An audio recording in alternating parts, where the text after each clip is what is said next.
Okay, well, all the students,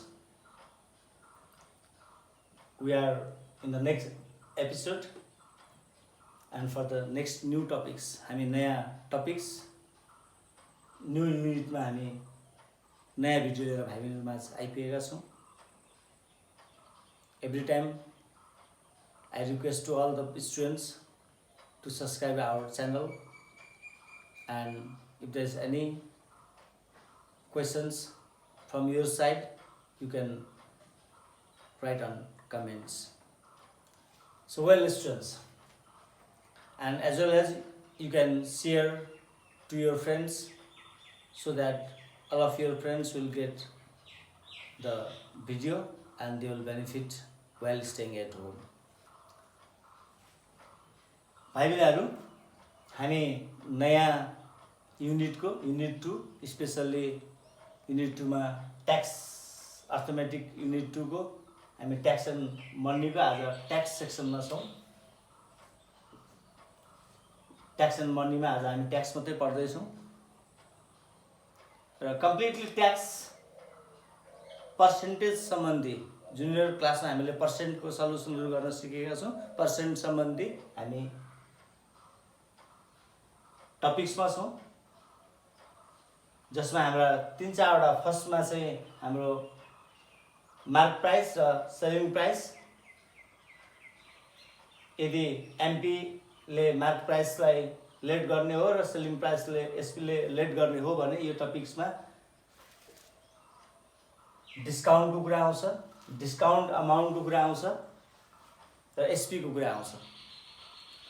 so भाइ बहिनीहरूलाई easy हुनको लागि मैले अलिकति इन्डिकेट गरेँ.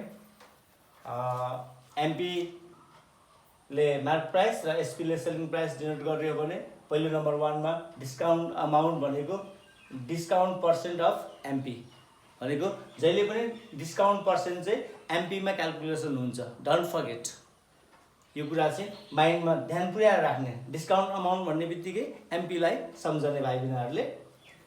र यदि इफ डिस्काउन्ट पर्सेन्टेज गिभन, यदि डिस्काउन्ट पर्सेन्ट र छुट पर्सेन्ट दिएको छ भने भाइ बहिनीहरू जो नेपाली मिडियम पनि हेर्दै हुनुहुन्छ भने तपाईँहरूलाई पनि मद्दत पुगोस् भन्ने आशयले मैले दुईटै ल्याङ्ग्वेजलाई युज गर्दैछु. टेक्निकल वर्डहरूलाई इङ्ग्लिसमा प्रयोग गर्दै कम्प्लिट टिचिङ मिडियमलाई चाहिँ दुईटै मिक्स मिडियम गरिरहेको छु. यहाँ मार्क प्राइसले चाहिँ अङ्कित मूल्य र सेलिङ प्राइसले चाहिँ विक्रय मूल्य जनाउँछ. सो भाइ बहिनीहरू, यदि डिस्काउन्ट पर्सेन्ट दिएको छ, छुट पर्सेन्ट दिएको छ भने SP equal to MP minus 10% of MP गर्न सक्छौँ, अथवा हामीले डिस्काउन्ट अमाउन्ट फर्स्ट फाइन्ड गरेर एमपी माइनस डिस्काउन्ट अमाउन्ट गर्न सक्छौँ. अर्थात् विक्रय मूल्य भनेको एमपीमा डिस्काउन्ट अमाउन्ट घटाउने बित्तिकै आउने मूल्य नै एसपी हुन आउँछ. र यदि भाइ बहिनीहरूले डिस्काउन्ट पर्सेन्ट फाइन्ड गर्नुपर्ने छ भने अघि भने डिस्काउन्ट केमा क्याल्कुलेसन हुन्छ, डिस्काउन्ट पर्सेन्ट भनेको जहिले पनि एमपीमा क्याल्कुलेसन हुन्छ. So discount amount by MP into 100%. त्यस्तै गरेर भाइ बहिनीहरूलाई ट्याक्सको पनि म अलिकति भनिहाल्छु, किनभने टपिक्स नै ट्याक्सको छ. ट्याक्ससँग यो डिस्काउन्ट जोडिने भएकोले मैले भने. ट्याक्सको सिमिलरली हामीले चाहिँ भ्याटको कुरा आउँछ. भ्याट, जसलाई हामी भ्यालु एडेड ट्याक्स भन्छौँ. Value added tax means VAT. यसको पनि सिमिलरली भ्याट जहिले पनि एसपीमा क्याल्कुलेसन हुन्छ. भाइ बहिनीहरू ध्यान पुर्याउनुहोस्, भ्याट एसपीमा क्याल्कुलेसन हुन्छ. अघि मैले भने डिस्काउन्ट चाहिँ डिस्काउन्ट अमाउन्ट चाहिँ जहिले पनि एमपीमा क्याल्कुलेसन हुन्छ. एमपीमा हामी कम्पेयर गरेर क्याल्कुलेसन गर्छौँ भने भ्याट चाहिँ जहिले पनि एसपीमा क्याल्कुलेसन हुन्छ. त्यसैले चाहिँ अब यहीले हामीले भ्याट अमाउन्ट फाइन्ड गर्नु पर्यो.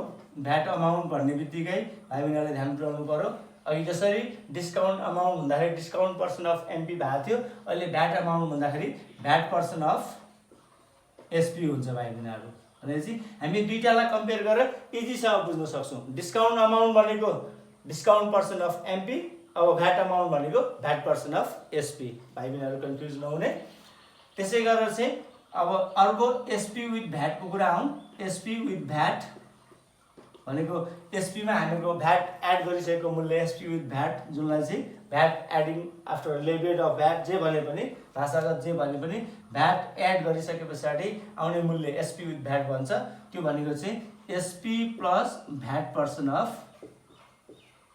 SP, SP plus VAT percent of एसपीले चाहिँ एसपी विथ भ्याट आउँछ। अथवा यसैलाई हामीले चाहिँ यदि भ्याट अमाउन्ट छ भने भाइ बहिनीहरूले एसपी प्लस भ्याट अमाउन्ट पनि गर्न सक्नुहुन्छ। VAT amount, VAT amount SP plus VAT amount भनेको चाहिँ एसपी विथ भ्याट। र लास्टमा यदि हामीले ट्याक्स पर्सन पनि फाइन्ड गर्नुपर्ने छ भ्याट अथवा चाहिँ भ्याट पर्सन फाइन्ड गर्नुपर्ने छ भने भ्याट पर्सन भनेको भाइ बहिनीहरू जहिले पनि भ्याट अमाउन्ट केमा क्यालकुलेसन हुन्छ भाइ बहिनीहरू एसपीमा इन्टु 100%। यसरी हामीहरूले चाहिँ दुईटै डिस्काउन्टको र भ्याटको सिमिलर छ। डिस्काउन्ट अमाउन्ट फाउन्ड गर्न जसरी हामी प्रोसेस गर्छौँ भ्याट अमाउन्टको पनि त्यही प्रोसेस, मात्रै डिस्काउन्ट एमपीमा क्यालकुलेसन हुन्छ भने भ्याट चाहिँ एसपीमा क्यालकुलेसन हुन्छ। सो भाइ बहिनीहरूलाई यो क्लियर बुझिसकेपछि यसलाई लेख्न पनि म अनुरोध गर्छु भाइ बहिनीहरूलाई, लेखेर यो चाहिँ माइन्डमा जति तपाईँहरूले ताजा बनाउनुहुन्छ उति इजी हुन्छ। सेटको पनि त्यसै गरेर भाइ बहिनीहरूलाई सबै साइडमा भएको नोटिफिकेसनहरू फर्मुलाहरू चाहिँ लेख्दै अभ्यास गर्न भाइ बहिनीहरूलाई मैले अनुरोध गरेँ। र हामी अब जब भाइ बहिनीहरूलाई यो भ्याट र डिस्काउन्टको कन्सेप्ट आइसक्यो, आज हामी त्यहीसँग सम्बन्धित प्रश्न सल्भ गर्दैछौँ। भाइ बहिनीहरू क्वेसनमा ध्यान दिउँ। The mark price of an article is R S 6000। अघि भनेअनुसारले मार्क प्राइसले एमपी जनायो, एमपी भनेको 6000। So the mark price of an article is R S 6000। MP यहाँ सल्युसनमा एमपी इक्वल टु आरएस 6000 भाइ बहिनीहरू। 13% भ्याट इज लेभिएट, लेभिएट भनेको भाइ बहिनीहरू नजुकिने, एडेड भनेको 13% VAT is levied after allowing 15% discount on the article. भनेपछि त्यो आर्टिकलमा 15% डिस्काउन्ट दिइसके पछाडि 13% भ्याट चाहिँ एड गरेको। डोन्ट फर्गेट, यसमा भाइ बहिनीहरू कहिलेकाहीँ पजल भएको देखिरहेको छु। सुरुमा 13% भ्याट आयो, भ्याटको गर्ने हो कि डिस्काउन्टको गर्ने हुन्छ, त्यसैले कन्फ्युजन नहुने भाइ बहिनीहरू। फर्स्टमा चाहिँ एमपीसँग क्यालकुलेसन हुनु भनेको डिस्काउन्ट हो। सो हामीहरूले डिस्काउन्ट पर्सन पहिले निकालिसके पछाडि डिस्काउन्ट अमाउन्ट निकालिसकेपछि एसपी फाइन्ड गरिसकेपछि मात्रै हामीहरूले भ्याटको कुरा आउँछ। त्यसैले 13% भ्याट, यहाँ हामी डिस्काउन्टको कुरा आउँ।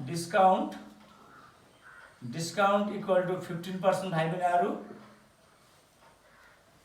आफ्टर देन भ्याट हामीलाई दिएको छ VAT equal to 13%।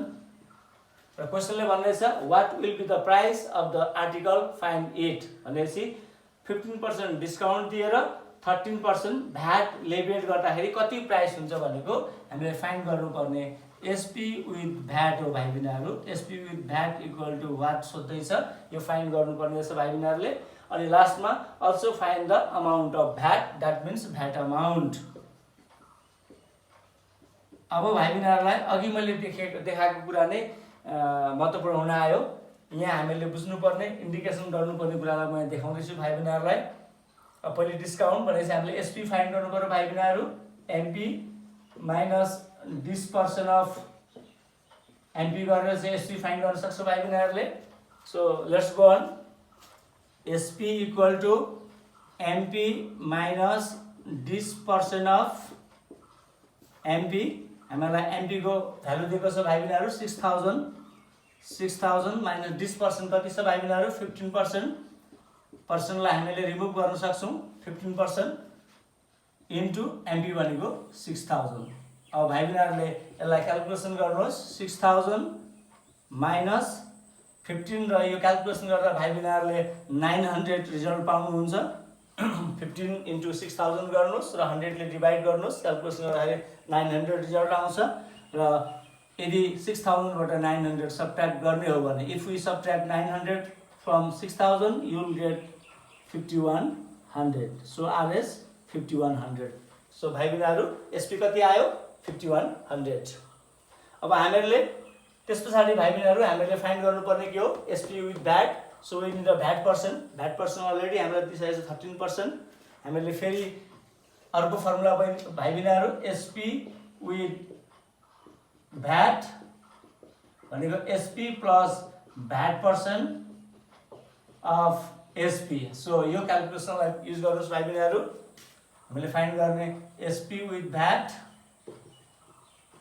SP with VAT भाइ बहिनीहरू एसपी विथ भ्याट भनेको SP plus VAT percent of SP हामीले कति निकाल्यौँ भाइ बहिनीहरू 5100 प्लस भ्याट पर्सन कति छ भाइ बहिनीहरू 13% रिमुभ गर्नुहोस् person divided by 100 into SP भनेको 5100 सो भाइ बहिनीहरू 5100 अब यसलाई क्याल्कुलेसन गर्नुहोस् भाइ बहिनीहरू 13 इन्टु 5100 डिभाइडेड बाई 100 भाइ बहिनीहरूले 673 यसको क्याल्कुलेसन पाउनुहुन्छ भाइ बहिनीहरूले 673 सो एड गर्नुहोस् भाइ बहिनीहरू जम्मा टोटल हाम्रो चाहिँ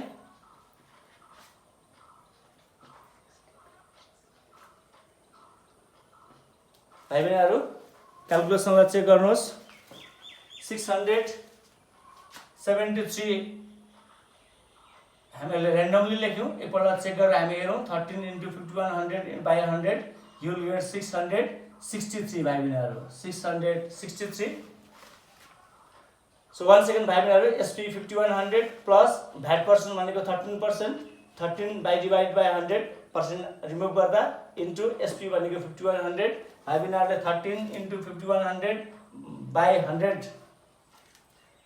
गरेर क्याल्कुलेसन गर्दा यसको रिजल्ट 663 पाउनुहुन्छ भाइ बहिनीहरूले र टोटल एडिसन गर्दा at last you will get 5763 जुन चाहिँ एसपी विथ भ्याट भनेपछि हामीहरूले what will be the price of the article find it भन्ने क्रममा चाहिँ एसपी विथ भ्याट कति आयो भाइ बहिनीहरू 5763 र also find the VAT amount भनिरहेको छ भाइ बहिनीहरूलाई यो इजीसँग हामीले यहाँ फाइन्ड गरिसकेका छौँ भाइ बहिनीहरू VAT percent of SP VAT amount भनेको भाइ बहिनीहरूलाई VAT amount VAT percent of